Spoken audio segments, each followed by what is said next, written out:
మహిళల ఉపాధి కల్పనకు వ్యాపారాల్లో రాణించేందుకు రాష్ట్ర ప్రభుత్వం పూర్తి సహకారం అందిస్తోందని మంత్రి సీతక్క పేర్కొన్నారు. సావిత్రిబాయి పులే జయంతి సందర్భంగా ఆమెకు నివాళులర్పించిన మంత్రి సీతక్క ప్రజాభవన్లో 25 సంచార చేపల విక్రయ వాహనాలను జెండా ఊపి ప్రారంభించారు.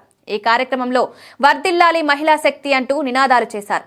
సంచార చేపల విక్రయ వాహనంలో ప్రయాణించి వాటి పనితీరును స్వయంగా పరిశీలించారు.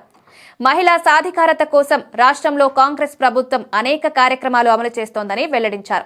దేశంలో తొలిసారి సావిత్రిబాయి పులే జయంతిని అధికారికంగా నిర్వహించడం కాంగ్రెస్ ప్రభుత్వం ప్రత్యేకత అన్నారు.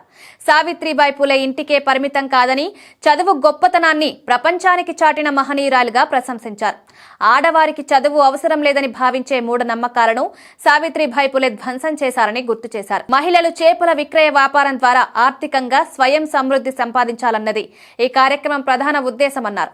10 లక్షల విలువైన వాహనాలను 6 లక్షల సబ్సిడీతో కేవలం 4 లక్షలకే లబ్ధిదారులకు అందజేస్తున్నామన్నారు. పేద మహిళలను వ్యాపారాల్లో రాణించే కోటీశ్వరులుగా తయారు చేయడమే కాంగ్రెస్ ప్రభుత్వ లక్ష్యమన్నారు. 17 రకాల వ్యాపారులకు లోన్లు, బీమా పథకాలు అమలు చేస్తున్నామన్నారు. మీ ఫిష్ ఫుడ్ కి మంచి బ్రాండ్ క్రియేట్ చేయండి, 100% విజయవంతంగా మీ వ్యాపారాన్ని ముందుకు తీసుకువెళ్లండి అని సీతక్క ఆకాంక్షించారు. అమ్మ చేతి వంటకు మారుపేరుగా ఇందిరా మహిళా క్యాంటీన్లు నిలవాలన్నారు. తాను కూడా ఒకప్పుడు రోడ్డు పక్కన చేపల విక్రయం చేసిన రోజులు గుర్తు చేసుకున్నారు.